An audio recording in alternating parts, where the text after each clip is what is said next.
As her son Luke is leaving for college, Kate decides to plan a second honeymoon with her husband and surprise him. However, what she didn't know was that her husband had a more moving surprise for her. After his son leaves, Drew decides to work out the lack of attachment and happiness between them and tells Kate that they should get a divorce. Kate is disturbed and frustrated by her husband's abrupt decision without taking her feelings into account. She decides to go on a holiday to Africa alone. Having booked a honeymoon venture, it is annoying for Kate to find everything for couples. From her room set up to her dinner reservation in the restaurant, everything is set up for couples. As Kate ignores the complimentary dish for two set by the waiter, a guy walks in noticing this American lady. Derek seems to be a very nosy person, and his random conversation with Kate leads to him prying as to why her better half is missing.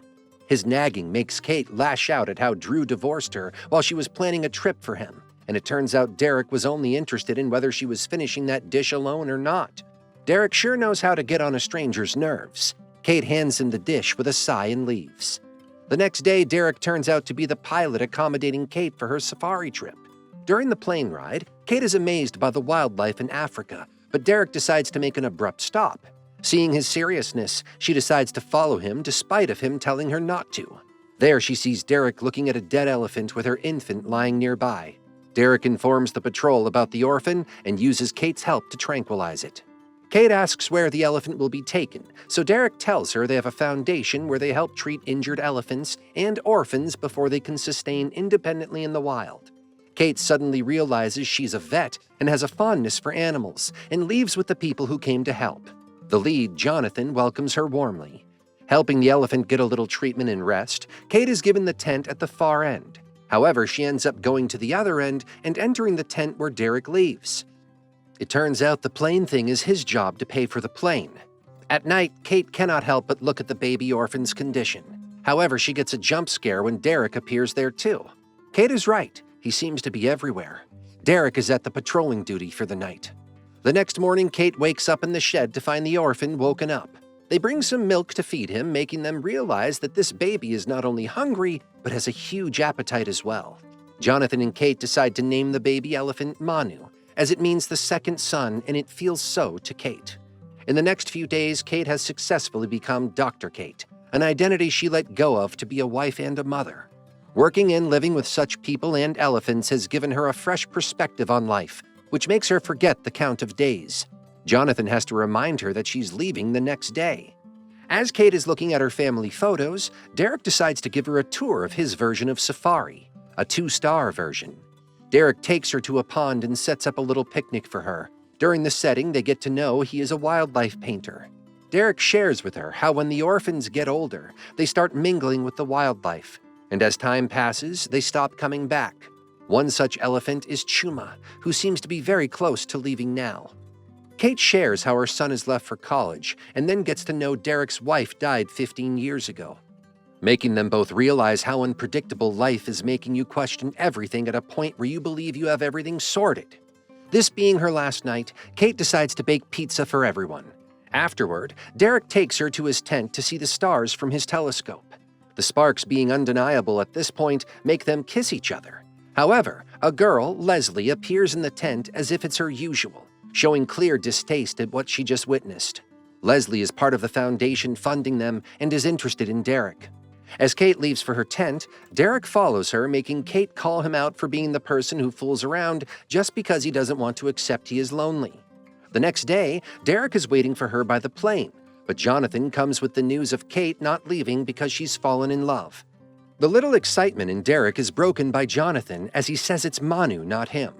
Just like that, she has made an unofficial family at this place in the next 3 months. Kate is also treated warmly by everyone's families visiting the place for Christmas. She's doing fine with Derek too, but her spirits are lowered when the divorce papers arrive for her. Derek comforts her with a warm hug and consolation that this is a needed change and everything will work out. At night, Kate wakes up hearing the commotion outside. Derek tells her Chuma somehow opened the gate to go out, and Manu ended up following her. Derek comforts Kate that he will go look for Manu just as the daylight kicks in, but Kate's worry makes him take out the car at night and drive around with her, even though it is so dark that it's impossible to find them. Stopping the car after a little search, Derek tells her they should call it a night there and wake up as dawn breaks. Kate is double-minded, but Derek promises her that Manu and Chuma will be fine. The next morning, they wake up to an adult elephant in front of the car. Derek recognizes it to be Roy, an animal that lived with them 10 years ago. As Roy leaves, Derek reports that the two adventurers have been found by the pond. Kate is enjoying her time with Jonathan's family when someone tells her Derek is calling her for something urgent. As she reaches his plane, Derek tells her he got her a little Christmas spirit, and who else can lift a mother's spirit than her son?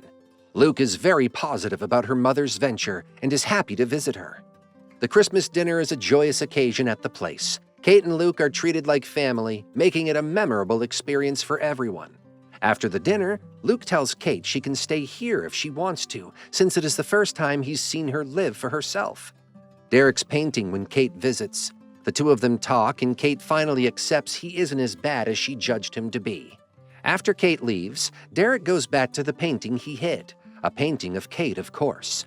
At the end of the Christmas day, Luke tells Kate that he isn't interested in a business major or pursuing college at all.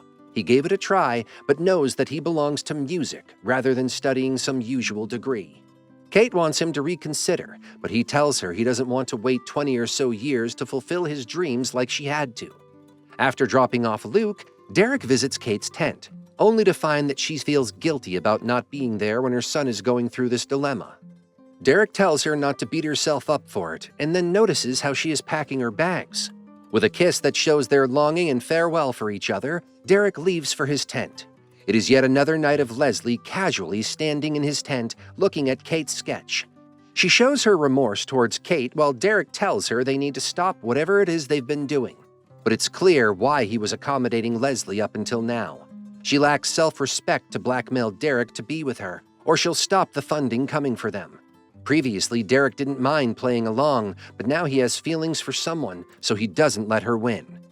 Derek hugs a goodbye to Kate as she leaves for New York. The two then get aboard with their daily lives. Kate gets a job as a vet, and seeing all her wildlife experience, there's no way she'd not get hired anywhere. She convinces Luke to get a music degree so he stays in college at least. She convinces Drew to let their son pursue his dream, which he ends up agreeing to. As the new year begins, Kate video calls Jonathan, who ends up telling her how they don't have funding anymore and it'll be a surprise that they survive by June with what they have. Kate, passionate about that place, decides to sell all her luxurious stuff to save money. She then convinces Drew and all of Kate's friends to pitch in for some funds. Drew may not be a bad guy after all. She ends up collecting enough money to have the foundation work smoothly for at least a year. Derek seems to be looking at every tourist car, hoping for Kate to come out of it. On the other hand, Kate realizes how lame her job is. She's just cleaning rich people's dogs and giving them antidepressants. Derek comes down to the restaurant before picking someone when the counter friend gives him the same dish he had an argument with Kate about. The person tells it's from a lady, and the said lady appears behind him on cue, telling him how she sold her apartment, bought a one-way ticket, and has come for a very long journey at this place. With that union, 5 months pass, and Derek and Kate have gotten married and bought a house rather than living in tents. It is finally time for them to set Manu free for the wilds, an experience very similar to letting your child leave your house as he grows up. Content that Manu will never forget them, the two walk home to keep pursuing their purpose in life.